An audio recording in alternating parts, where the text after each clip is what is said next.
Hello and welcome. तो आज हम लोग इस वीडियो में देखेंगे फूड सिक्योरिटी का सेकंड पार्ट। तो जैसा कि हमने फर्स्ट पार्ट में देख लिया था फूड सिक्योरिटी क्या होता है, क्यों इम्पोर्टेंट है, क्या क्या फूड्स जो हैं हमारे ह्यूमन बींग्स के लिए इम्पोर्टेंट है और क्यों इम्पोर्टेंट है, ये सारी चीज़ें हमने डिस्कस कर ली थी। आज के वीडियो में हम लोग देखेंगे availability of food grains in India. हमारे इंडिया में फूड जो ग्रेन्स हैं उनकी अवेलेबिलिटी का स्टेटस क्या है। क्या हमें अपने फूड सिक्योरिटी के लिए दूसरे कंट्री पर डिपेंडेंट होना पड़ता है, मतलब इंपोर्ट करना पड़ता है, या हम कुछ चीजें क्या करते हैं दूसरे कंट्रीज को एक्सपोर्ट करते हैं। तो अगर करेंट सिनारियो की बात करें तो करेंट सिनारियो में इंडिया का सिचुएशन यह है कि हम लोग अभी दूसरे नीडी कंट्रीज को क्या करते हैं, फूड सप्लाई करते हैं। जैसे अभी रिसेंटली सबसे बड़ा एग्जांपल है, आप लोगों को पता होगा कि रशिया और यूक्रेन का क्या हो रहा है, वॉर चल रहा है। ठीक है, रशिया एक कंट्री है, यूक्रेन भी एक कंट्री है। तो रशिया जो है क्या कर रहा है, यूक्रेन का इन्विजन करना चाहता है, तो वहां पर वॉर चल रही है। तो जिसके कारण से यूक्रेन में फूड अवेलेबिलिटी का शॉर्टेज हो रहा है, रशिया में भी हो रहा है और यूक्रेन में भी हो रहा है। तो इंडिया ने अभी क्या किया, जो अपने यहाँ जो फूड ग्रेन्स जो स्टोर करके रखा हुआ था उसमें से 7,725 मीट्रिक टन्स इतना फूड ग्रेन्स हमने क्या किया, यूक्रेन को जो है सप्लाई किया हुआ है, ताकि वहां के लोग भूखे ना मरे। एक जनरल पर्सपेक्टिव हमारा ये होता है कि यार ये खाना का सिक्योर करना इतना इंपॉर्टेंस क्यों है। अगर आपके घर में अगर फूड ग्रेन्स का प्रोडक्शन होता है, आप खेती करते हो और वहां से फूड ग्रेन प्रोड्यूस करते हो, तो आपको इतना इंपॉर्टेंस समझ में नहीं आएगा कि फूड को सिक्योर करना क्यों इंपॉर्टेंट है। आप लोगों को पता होगा जब लॉकडाउन लगने वाला था हमारे इंडिया में, तो उस समय भी फूड शॉर्टेज हो गया था। लोग जो है बहुत सारा राशन खरीद कर ला रहे थे, क्योंकि पता नहीं था कि लॉकडाउन कब खत्म होगा, खाना मिलेगा कि नहीं मिलेगा। आप लोग फूड सिक्योरिटी के बारे में उनसे पूछो जो पूरी तरीके से मार्केट पर डिपेंडेंट होते हैं, मतलब खुद एग्रीकल्चर नहीं करते, खुद प्रोड्यूस नहीं करेंगे, वो मार्केट से खरीद कर लाते हैं। जैसे डी मार्ट हो गया, बिग बाजार हो गया, अलग अलग दुकानों से खरीद कर लाते हैं, उनको फूड सिक्योरिटी का इंपॉर्टेंस जो है पता है। तो उसी के बारे में हम लोग यहाँ पर जो है पढ़ने वाले हैं। तो देखो, the objective of food security can be realized only if the food is available in adequate quantity. हम लोग फूड सिक्योरिटी के बारे में तभी इंश्योर्ड हो सकते हैं जब हमारे पास एडिक्यूट अमाउंट में क्या हो, क्वांटिटीज अवेलेबल हो। एडिक्वेट का मतलब जितना चाहिए वो उससे ज्यादा अवेलेबल होना चाहिए, तभी हम लोग फूड सिक्योर जो है कंसर्न कर पाएंगे। Food availability includes the availability of food grains like. अब जब हम लोग फूड अवेलेबिलिटी की बात करते हैं तो इसमें क्या क्या चीजें आती हैं। व्हीट आता है, राइस आता है, दाल आते हैं, कोर्स आते हैं, ग्रेन्स आते एक्सेट्रा। जो आप सब्जी दाल जो भी खाना खाते हो वो सारी की सारी चीजें जो है फूड अवेलेबिलिटी के अंडर में जो है आती हैं। Food grains production has increased manyfold over the past 5 decades as a result of implementation of various government plans। मतलब अगर हम लोग लास्ट 5 डिकेड्स की बात करें, फाइव एक डिकेड मतलब होता है 10 साल, तो पिछले 50 साल की अगर हम लोग बात करें तो हमने अपने फूड ग्रेन्स के प्रोडक्शन में काफी ज्यादा इंक्रीमेंट जो है किया है। इवन एक टाइम ऐसा था जब इंडिया इंडिपेंडेंट हुआ था 1947 में, तो 1947-48 के टाइम पे जो है हमारे यहाँ फूड शॉर्टेज का इतना प्रॉब्लम था कि हमें अमेरिका पे डिपेंड होना पड़ता था कि कब अमेरिका जो है क्या करे इंडिया जैसे गरीब देशों को। क्योंकि जब सेकेंड वर्ल्ड वॉर खत्म हुआ तो सिर्फ इंडिया इंडिपेंडेंट नहीं हुआ था, बहुत सारे और कंट्रीज इंडिपेंडेंट हुई थी। तो जब इंडिया जैसे बहुत सारे कंट्रीज इंडिपेंडेंट हुई थी तो उनके पास सफिशिएंट अमाउंट में अपने पब्लिक को खाना प्रोवाइड करने का क्या फूड प्रोवाइड नहीं कर पा रहे थे। तो हम लोग यूएस पर डिपेंडेंट होते थे। उस समय एक स्कीम चलती थी, स्कीम का नाम है PL80, आई थिंक PL80 है। मुझे कंफ्यूजन हो रहा है कि नाम क्या है। तो PL18 के तहत अमेरिका क्या करता था, इंडिया जैसे गरीब देशों को जो है शिप्स के थ्रू क्या करता था, जहाजों के थ्रू जो है खाना पहुंचाता था। ठीक है, मतलब समझ लो कि इस कंडीशन पर थी। हम लोगों की सारी निगाहें टिकी होती थी कि कब अमेरिका जो है जहाजों में भरकर खाना भेजेगा, ताकि हम लोग हमारी कंट्री के लोगों को जो है चावल दाल सब्जी या राइस व्हीट वगैरह जो है प्रोवाइड कर सके। इस कंडीशन में हम लोग थे। लेकिन आज के डेट में ऐसा नहीं है। गवर्नमेंट की बहुत सारी अच्छी स्कीम्स के कारण, बहुत सारे अच्छे प्लान्स के कारण, इवन 5 ईयर प्लान्स का कंट्रीब्यूशन भी फूड के ग्रेन्स में बहुत ज्यादा है। तो इन सब चीजों के कारण आज हम लोग सेल्फ सफिशिएंट हो चुके हैं, मतलब जितना हमारे कंट्री में फूड ग्रेन्स की डिमांड है उतना हमारे गवर्नमेंट के पास अवेलेबल है। Food grains production has increased fourfold since India gained independence. We can trace this growth in food grain production in the following table. आपको एक टेबल के थ्रू मैं समझाने की कोशिश करता हूं कि जब इंडिया इंडिपेंडेंट हुआ था तो उस समय पॉपुलेशन कितना था और हमारे यहाँ फूड ग्रेन अवेलेबल कितना था। ठीक है, उसके बाद हम लोग उस समय इंपोर्ट करते थे कि एक्सपोर्ट करते थे, वो भी हम यहाँ पे आपको बताऊंगा। ठीक है, तो देखो 1951 का डेटा गिवन है। उस समय हमारे इंडिया की जो पॉपुलेशन थी वो 363.2 मिलियन थी, मतलब 36 करोड़ के आसपास पॉपुलेशन थी। और जो फूड ग्रेन्स का जो प्रोडक्शन होता था वो कितना होता था, फूड ग्रेन्स का प्रोडक्शन होता था सिर्फ और सिर्फ 48.1 मिलियन टन। पॉपुलेशन है 363 मिलियन और प्रोडक्शन कितना हो रहा है 48.1 टन का। तो ऑब्वियस सी बात है शॉर्टेज तो होगा ही। इसीलिए हम लोग बाहर से क्या करते थे, इंपोर्ट करते थे। इन टेबल में जितना भी जहां पर भी प्लस साइन दिख रहा है, प्लस साइन का मतलब होता है बाहर से इंपोर्ट करना, बाहर से हम लोग मंगाते थे। तो उस टाइम हम लोग 4.8 मिलियन टन जो है दूसरी कंट्रीज से जो है मंगाते थे, यूएसए, कनाडा वगैरह, ये सब कंट्रीज से जो जहां पर जो है फूड ग्रेन सफिशिएंट अमाउंट में अवेलेबल था, ऐसे कंट्रीज से हम लोग मंगाते थे। तो ये तो हमने प्रोड्यूस किया 48.1 और 4.8 हमने मंगाया। तो टोटल उस समय हमारे यहाँ 1951 में जो फूड ग्रेन्स जो अवेलेबल था वो कितना था 52.9 मिलियन टन जो है अवेलेबल था। फिर 10 साल बाद देखो पॉपुलेशन बढ़कर हो गया 44 करोड़ के आसपास और प्रोडक्शन में भी थोड़ा काफी ज्यादा इंक्रीमेंट हुआ, काफी ज्यादा 48.1 से लेकर 72.0 इतना जो है क्या हुआ, इंक्रीज हुआ।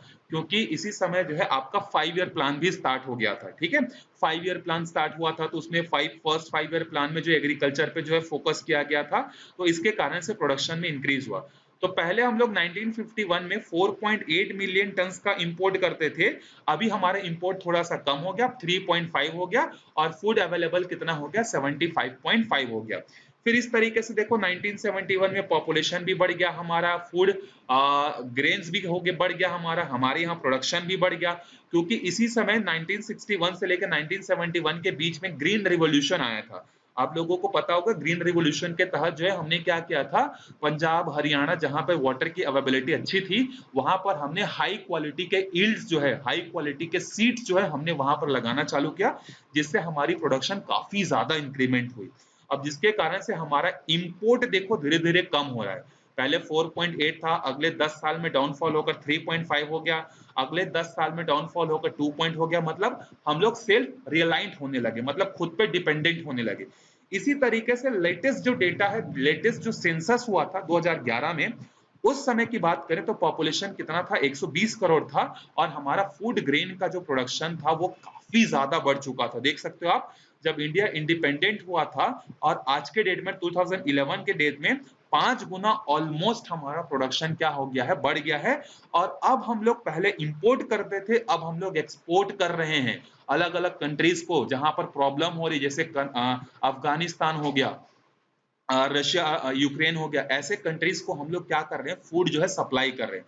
और हमारे यहाँ फूड अवेलेबिलिटी भी अब क्या हो चुकी है, काफी ज्यादा बढ़ चुकी है। तो देख रहे हैं आप गवर्नमेंट की बहुत सारी स्कीम्स के कारण, बहुत सारे अच्छे अच्छे प्रोग्राम्स के कारण जो है हम लोग अब क्या हो गया, पहले इंपोर्ट करते थे, अब हम लोग धीरे धीरे क्या करते गए हैं, एक्सपोर्ट करते गए हैं। ये तो 2011 का डेटा है, अभी 2022 चल रहा है, तो 10 साल में ये और काफी ज्यादा इंक्रीज हो चुका है 211 से। और ये जो हमारा प्रोडक्शन है ये भी काफी ज्यादा प्रोडक्शन हो चुका है। अब हमारा इंपोर्ट भी क्या हुआ है, बढ़ गया है। अच्छा, अगर आप लोग को कंफ्यूजन हो रहा होगा तो 1 मिलियन टन का मतलब होता है 10 लाख टन। ठीक है, और एक टन में कितना किलो होता है, 1000। तो आप कैलकुलेट कर सकते हो कि कितना प्रोडक्शन हो रहा है, कितना इंपोर्ट कर रहे हैं, कितना एक्सपोर्ट कर रहे हैं। ठीक है, जब हम लोग फूड ग्रेन्स की बात करते हैं ना, तो फूड ग्रेन्स में सिर्फ चावल नहीं आता है, इसमें एडिबल ऑयल्स भी आते हैं, जो आप खाना बनाने के लिए सब्जी वगैरह यूज करते हो ना, नॉर्मल तेल यूज करते हो, सरसों तेल यूज करते हो, बहुत सारी चीजें इसमें आती हैं।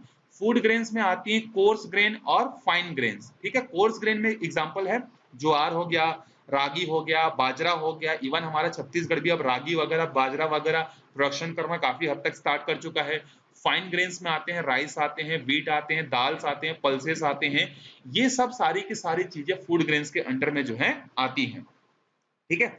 Course grain includes jowar, ragi, maize, kodo etcetera. Many people consider coarse grain to be inferior. They see this rough grains as food for the poor. मतलब बहुत सारे लोगों की मेंटेलिटी अभी भी क्या है कि ये जो कोर्स ग्रेन होते हैं ना, ये गरीब लोगों के लिए होते हैं। जिनके पास चावल गेहूं नहीं है, वो गरीब लोग ज्वार बाजरा वगैरह को जो है क्या करते हैं, खाते हैं। लोगों का ये मेंटेलिटी है। In reality such grain is highly nutritious. लेकिन एक्चुअल में साइंटिफिकली देखा जाए, ये जो कोर्स ग्रेन होते हैं ना, ज्वार बाजरा, ये काफी न्यूट्रिशियस होते हैं। हमारी बॉडी को जो जो रिक्वायरमेंट होती हैं, वो चीजें यहाँ पर पाई जाती हैं। They form an important part of the diet of the people living in the arid region of the country. जो सूखे जगहों पर रहते हैं ना, जैसे राजस्थान हो गया, राजस्थान में बारिश कम होती है, तो ऐसे एरिया के लोगों के लिए जो है ये जो ज्वार बाजरा कोर्स प्रोडक्शन जो होता है या कोर्स ग्रेन जो होता है, वो काफी ज्यादा क्या होता है, हेल्पफुल होता है। ठीक है। अब यहाँ पर ये पूरा पैराग्राफ में वही चीज के बारे में एक्सप्लेन किया है जो टेबल में एक्सप्लेन था, कि हम लोग कैसे सेल्फ सफिशिएंट हुए, हम लोगों ने किस तरीके से अपने प्रोडक्शन की इंक्रीज किया। वही चीज यहाँ पर आपको दी हुई है, तो इसको आप एक बार रीड आउट कर सकते हो। ठीक है। अब हम लोग यहाँ पर एक और इंपॉर्टेंट टेबल देखते हैं, जो कि बहुत अच्छा यहाँ पर आपको एक कंसेप्ट क्लियर करेगा।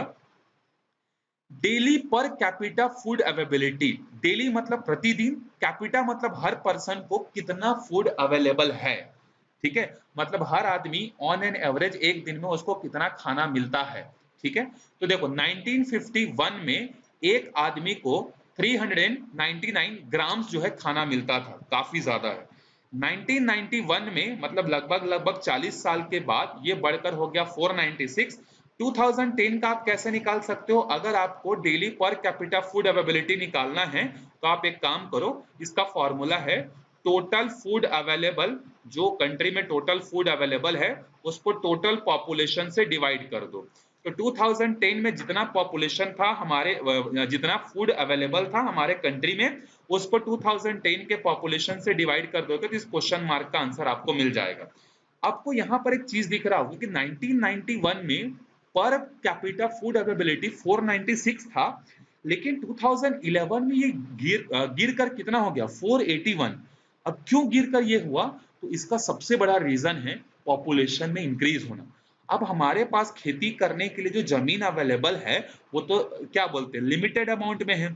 लेकिन लोगों की जो डिमांड है, लोगों का जो पॉपुलेशन है, इस हद तक बढ़ रहा है कि फूड अवेलेबिलिटी जो है क्या हो रही है, पर पर्सन जो है ये धीरे धीरे क्या होते जा रही है, कम होते जा रही है। ठीक है। अब आगे देखते हैं एक्सेस टू फूड। मतलब लोगों का कितना एक्सेस है फूड के पास, कितना उनको जल्दी से फूड मिल जाता है, कितना स्ट्रगल करना पड़ता है फूड को पाने के लिए, उसके बारे में हम लोग जो है अभी देखने वाले हैं। तो ये आपके डेली लाइफ से, डे टू डे लाइफ से बहुत रिलेटेड है। आप इसको अपने डेली लाइफ में भी देख सकते हो कि आपके गांव में बहुत सारे लोग ऐसे होंगे जो कभी भी दुकान से चावल दाल खरीद कर नहीं लाते हैं, क्योंकि वो खुद खेती करते हैं और खुद अपने पास रखे रहते हैं। कुछ लोग ऐसे होंगे जो ज्यादा पैसे वाले होंगे, जॉब में होंगे, वो बाहर के दुकानों से खरीद कर लाते होंगे। या आपके घर में भी अगर आप खेती नहीं करते होंगे, आपके मम्मी पापा बिजनेस में होंगे या जॉब में होंगे, तो महीने में एक बार, हफ्ते में एक बार बड़ा सा राशन लेके आते हैं। ठीक है। और कुछ लोग ऐसे भी होते हैं जो कि ना तो खेती करते हैं ना जॉब में रहते हैं, तो उनको अपने फूड के लिए जो है गवर्नमेंट के बहुत सारे स्कीम्स पर जो है डिपेंडेंट होना पड़ता है। तो उसी के बारे में हम लोग पढ़ेंगे कि लोगों को कितना आसानी से फूड मिलता है, उसके बारे में, access to food. To ensure food security, in addition to ensuring food availability in adequate quantity, it is also necessary to ensure that all people have access to food. अगर हमें फूड सिक्योरिटी को ensure करना है, तो हमें यह भी ensure करना होगा कि लोगों को पास फूड की एक्सेस हो, वो इतना मतलब सस्ता भी हो, अच्छा भी हो, लोगों को मिले भी। ऐसा नहीं कि फूड सिक्योरिटी को मेंटेन करने के लिए 1 किलो चावल की कीमत 1000 कर दिए, ऐसा नहीं होना चाहिए। तो लोगों का एक्सेस होना चाहिए, सस्ता होना चाहिए, आसानी से अवेलेबल होनी चाहिए। ये सब चीजें जब होंगी तभी फूड सिक्योरिटी इंश्योर हो पाएगी। Some people grow the food grains they need, but the majority of people have to buy food grains in the market, so they depend on the public supply available in the market. वही चीज, बहुत सारे लोग ऐसे होते हैं जो कि खुद फूड का प्रोडक्शन करते हैं, लेकिन उससे ज्यादा लोग, मेजोरिटी ऑफ लोग क्या करते हैं, मार्केट पर डिपेंड होते हैं. People who live in urban areas who don't possesses land are totally depend on the open market. अब जो शहर में जो लोग रहते हैं, शहर में खासकर ऐसे लोग रहते हैं जो कि जॉब वाले होते हैं, बिजनेस वाले होते हैं, तो वो एग्रीकल्चर नहीं करते हैं, तो उनको क्या करना पड़ता है, मार्केट पर डिपेंड करना पड़ता है अपने डे टू डे लाइफ के फूड के लिए. Many people are poor and unemployed. बहुत सारे लोग तो मार्केट से खरीद लेते हैं, लेकिन बहुत सारे लोग पुअर और अनएम्प्लॉयड होते हैं. Keeping the situation of such people in mind, the government undertakes several schemes in its effort to achieve the objective of food security for all. अब जो खेती करते हैं उनको तो कोई दिक्कत नहीं है, जिनके पास पैसा है वो मार्केट से ले आ सकते हैं, लेकिन जो पुअर हैं और जो अनएम्प्लॉयड हैं इनका ध्यान रखती है गवर्नमेंट. गवर्नमेंट क्या करती है, बहुत सारी स्कीम्स लॉन्च करती है लोगों के लिए, ताकि लोग क्या कर सकें, फूड का एक्सेस इजीली कर सकें. ठीक है, अभी लॉकडाउन जब हुआ था तो गवर्नमेंट ने क्या किया था, लोगों को सस्ते दामों में घर घर जाकर जो है फूड ग्रेन्स अवेलेबल कराया था. ठीक है, तो अब हम लोग देखते हैं, लेटेस्ट री examine Chhattisgarh food security act 2012. हम लोग देखते हैं, ये इंपॉर्टेंट है, ये आपसे पूछ सकता है 1 मार्क्स का क्वेश्चन, कि छत्तीसगढ़ में फूड सिक्योरिटी एक्ट कब लाया गया. 2012. एक्ट का मतलब समझते हो, रूल समझ सकते हो, एक तरीके का सिंपल वर्ड में एक्ट का मतलब होता है rule. And its program. In the light of this objective, we shall now discuss some of these programs such as public distribution system. हमारे छत्तीसगढ़ में सबसे जो ज्यादा चलने वाला डिस्ट्रीब्यूशन सिस्टम है वो है पीडीएस, पब्लिक डिस्ट्रीब्यूशन सिस्टम, सार्वजनिक वितरण प्रणाली. ऑलमोस्ट हर गांव में एक ना एक शॉप आपको ऐसी मिलेगा जहां पे आपको चावल, दाल, नमक, गेहूं, इस तरीके के चीजें जो है गवर्नमेंट जो है सस्ते दामों में प्रोवाइड कराती है. इसके अलावा एक और है ICDS, integrated child development scheme. ठीक है, मतलब जैसे आंगनबाड़ी के थ्रू जब कोई लेडीज प्रेग्नेंट होती है, छोटा बच्चा होता है, तो आंगनबाड़ी के थ्रू क्या किया जाता है, उनको बहुत सारी अच्छी अच्छी न्यूट्रिशियस चीजें जो हैं उनको प्रोवाइड की जाती है.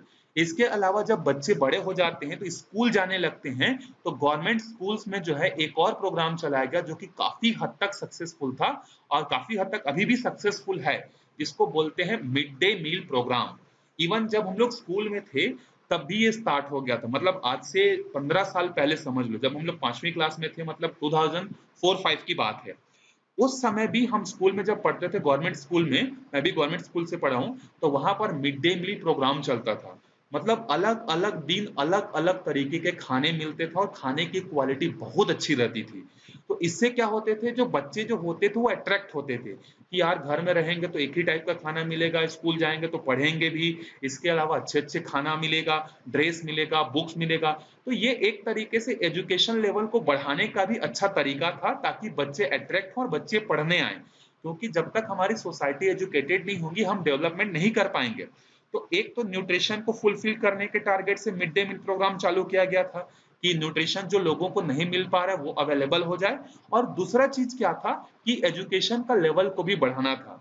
तो एक प्रोग्राम से बहुत सारे टारगेट किए गए थे, तो वो है आपका मिड डे मील प्रोग्राम. इसको हम लोग डिटेल में पढ़ेंगे भी कि ये जो मिड डे मील प्रोग्राम है पहले तमिलनाडु में स्टार्ट हुआ था. ठीक है, चेन्नई, हाँ, जहां तक मुझे याद आ रहा है ये सबसे पहले तमिलनाडु में स्टार्ट हुआ था, और तमिलनाडु गवर्नमेंट ने इतने अच्छे से इसको मेंटेन किया था कि हमारे जो कंट्री का जो सुप्रीम कोर्ट है उसने बोला कि ये पूरा स्कीम सिर्फ तमिलनाडु में नहीं, पूरे इंडिया में, ऑल ओवर इंडिया में लॉन्च होना चाहिए. सोचो कितना अच्छा प्रोग्राम है. तो पहले हम लोग देखते हैं पब्लिक डिस्ट्रीब्यूशन सिस्टम के बारे में, फिर उसके बाद हम लोग देखेंगे आईसीडीएस के बारे में, फिर हम लोग देखेंगे मिड डे मील प्रोग्राम के बारे में. तो आज के वीडियो में हम लोग पब्लिक डिस्ट्रीब्यूशन सिस्टम तक ही करेंगे, एक साथ बहुत सारा चीज नहीं करेंगे. तो देखो, पब्लिक डिस्ट्रीब्यूशन सिस्टम का मतलब क्या है, ये पहली चीज तो रन की जाती है किसके थ्रू, गवर्नमेंट के थ्रू. ठीक है, a network of fair price shop has been set up across the country to make available food stuff such as rice, wheat, sugar, grams, salt, kerosene, etc. at subsidized price to the country's most needy people. हमारे country में जितने सबसे ज्यादा needy लोग हैं, जिनके पास पैसा नहीं है, जिनके पास एम्प्लॉयमेंट नहीं है, उनके लिए गवर्नमेंट क्या करती है, सस्ते दामों में अच्छे क्वालिटी के फूड्स अवेलेबल कराती है। अब ये फूड में होता क्या है, राइस होता है, व्हीट होता है, शक्कर होता है, दाल होता है, नमक होता है, केरोसिन होता है, एटसेट्रा। ये सारी चीजें जो है क्या होती हैं, अवेल की जाती हैं। Eligible household can buy their monthly supply of a fixed quantity of these essential commodities from this fair price। मतलब जो हाउस होल्ड एलिजिबल हैं उनको सस्ते दामों में मिलता है। इवन हमारे छत्तीसगढ़ में 1 रुपए में आपको क्या मिलेगा, 1 केजी चावल मिलेगा। ठीक है, तो इस तरीके से गेहूं का प्राइस फिक्स है, केरोसिन के प्राइस फिक्स है, अलग अलग तरीके के मतलब एकदम कम प्राइस में जो है अवेल मतलब लोगों को प्रोवाइड किया जाता है। Today, this network of fair price shops cover almost every village and town in the country। ये जो पीडीएस सिस्टम है ये हमारे पूरे कंट्री में ऑलमोस्ट हर गांव को, हर शहर को क्या करती है, कवर करती है। Their number presently exceed 4.63 lakh, मतलब पूरे इंडिया में 4,63,000 से भी ज्यादा शॉप्स हैं। और वहीं हमारे छत्तीसगढ़ में 11,088 शॉप्स हर पूरे ऑल ओवर छत्तीसगढ़ में जो है डिस्ट्रीब्यूटेड है। ये डेटा है 2014 की। अगेन ये 8-9 साल पुराना है। ये अभी भी मेरे ख्याल से 20,000 से ज्यादा शॉप्स बढ़ चुके होंगे, हर गांव में आपको ऑलमोस्ट मिलेगा। अब ये फूड ग्रेन गवर्नमेंट तो देती है, लेकिन गवर्नमेंट के पास आता कहां से है, मेंटेन्स कैसे होता है, तो उसके लिए गवर्नमेंट का एक पार्ट है जिसको बोलते हैं food corporation of India, FCI. ये फूड कॉर्पोरेशन ऑफ इंडिया ही पूरा सब चीज को क्या करती है, मैनेज करती है। अब मैनेज कैसे करती है देखो, FCI ensures a steady supply of food grains to the fair price shops to the meet their distribution needs। यही इंश्योर करती है कि सारे लोगों के पास सस्ते दामों में फूड क्या हो, अवेलेबल हो। अब ये करती क्या है देखो, ये जो फूड कॉर्पोरेशन ऑफ इंडिया है, जैसे छत्तीसगढ़ हो गया, पंजाब हो गया, हरियाणा हो गया, यूपी हो गया, ये सारे स्टेट्स ऐसे हैं जहां पर खेती बहुत अच्छी होती है। तो ये एफसीआई क्या करती है, वहां पर किसानों से एक मिनिमम सपोर्ट प्राइस के थ्रू, जिसको एमएसपी बोलते हैं। एमएसपी क्या होता है, मिनिमम सपोर्ट प्राइस। इसका मतलब क्या है, एक मिनिमम लेवल तो आपको मिनिमम मतलब प्राइस तो आपको अपने गेहूं, दाल, चावल, सब्जी का जो है मिलेगा ही, उसको बोलते हैं एमएसपी।